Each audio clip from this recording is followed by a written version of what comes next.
Umayos ka na. Pagkakatiwala kita sa Ama, pupuntahan ko ang aking obligasyon. Tumawag po ako.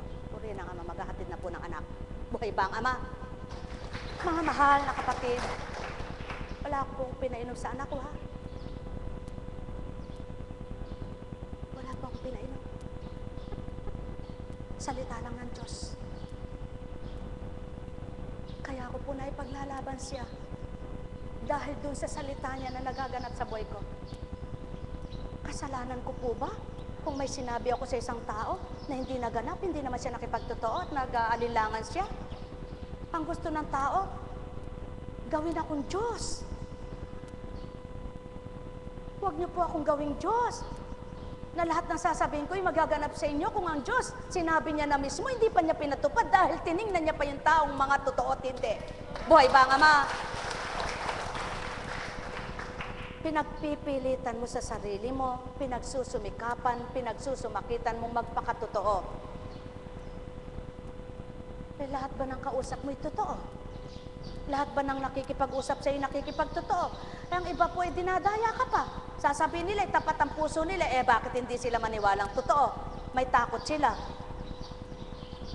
Ba't nag-aalinlangan kung hindi pa nagaganap, hindi pa nila pinaniniwalaan? Habang hindi nagaganap, hindi sila naniniwala. Ako po, hindi pa nagaganap, pinagtitiwalaan ko na kaya nagaganap sa buhay ko. Buhay po ba ang Ama? Mga minamahal, dito ko po napatotohanan na buhay ang Diyos eh. Nang salita niya ay walang pagkabula. At ang sabi nga, saan ba nagmumula ang piso? Di ba sa 5? Sa isang pera? Saan ba nagmumula ang 1,000? Di ba sa piso? Magsimula po kayo sa maliit.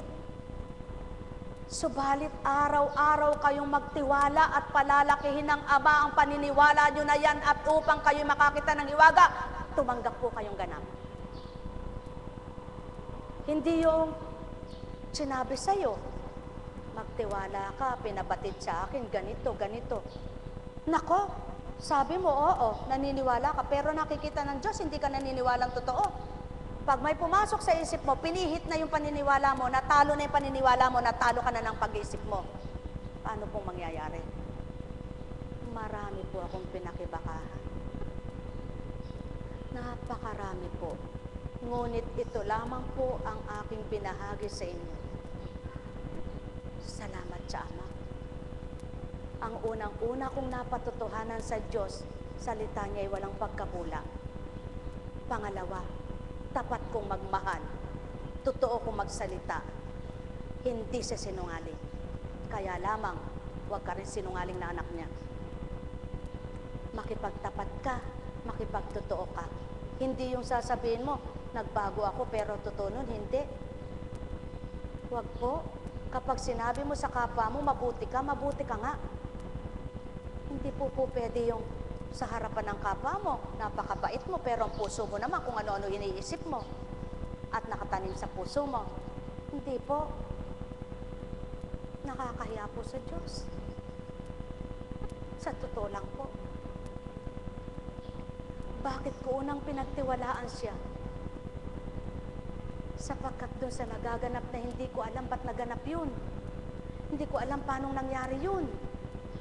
Dahil nga pala ang Diyos ay tunay na makapangyarihan, tunay na masurpresa, tunay na walang hanggan ang kanyang pagmamahal. Ang napaka-imposible po ay nakita ko ng lahat kung paano ako tinawid sa isang baha. Natulad din sa buhay ko kung paano tinawid ang baha ng buhay ko, bagyo ng buhay ko, sa natural na baha. At hayagang baha, nakita ko na rin kung paano niya ako tinawid. Na,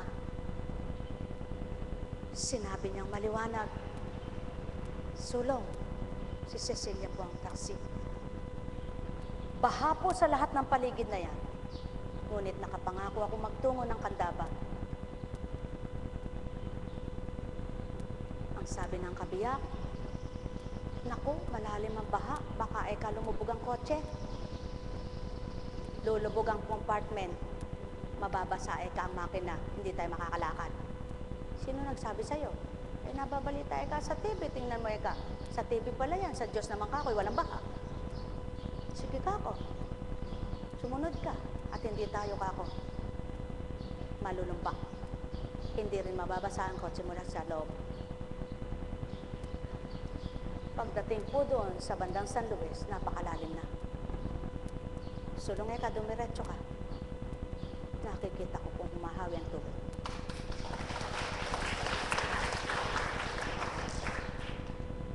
Mga kapatid, bakit ko po sinisiwalat ngayon ito? Hindi ko po ito siniwalat dahil ayoko magyabang sa inyo. Ngunit kailangan na po na ipakitang totoo ang Diyos.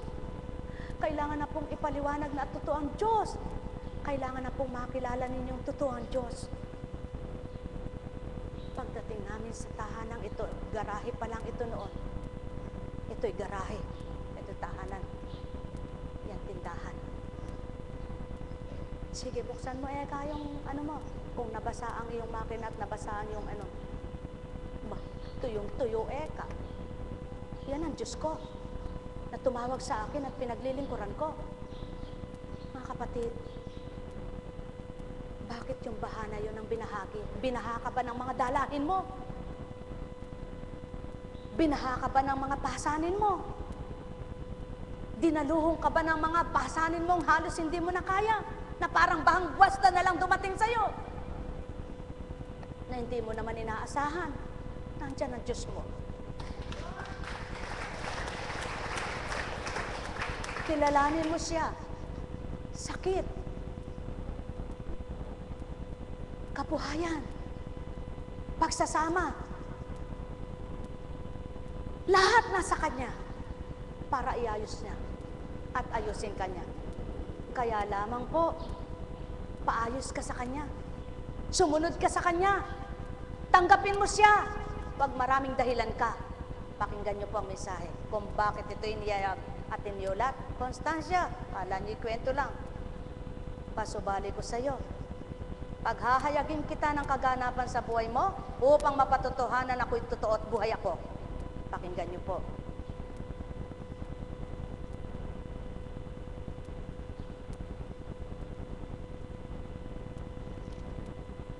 Pagsunod kay Jesus. Nang makita ni Jesus ang makapal na tao sa kanyang paligid, iniutos niya sa mga kasama na maghanggang tumawid sa ibayo. Nilapitan siya ng isang eskriba at sinabi sa kanya, "Guro, susunod po ako sa inyo. Saan man kayo pumaroon?" Sumagot si Jesus,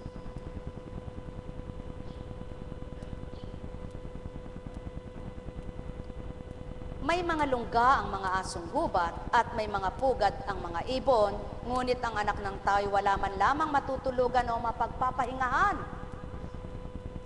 Isa naman sa mga alagad ang nagsabi sa kanya, "Panginoon, maaari po bang umuwi muna ako upang ipalibing ang aking ama?" Ngunit sinabi sa kanya ni Jesus, "Sumunod ka sa akin at ipaubaya mo na sa mga patay ang paglilibing sa mga patay." Sa kanilang mga patay.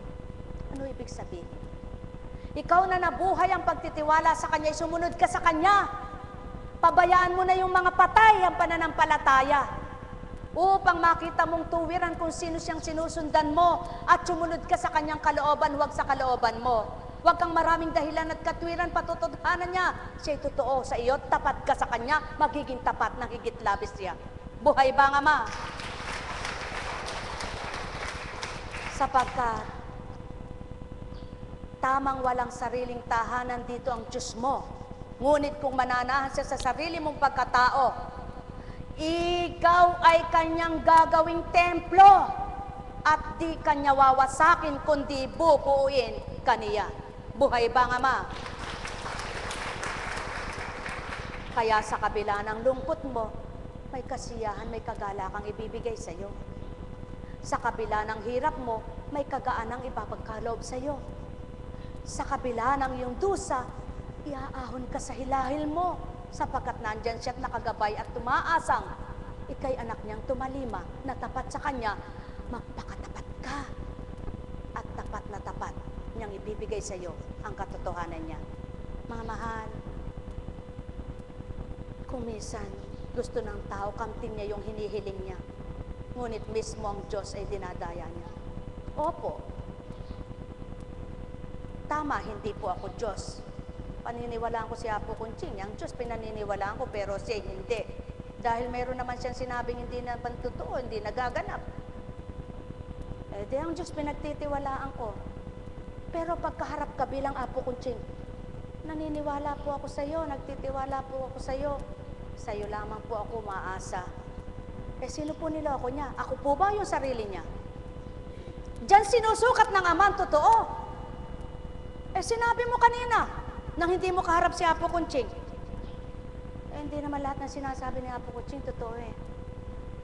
Hindi naman lahat ng sinabi niya sa akin naganap. Sa Diyos na ganun palang tapat ka, ba't natatakot ka?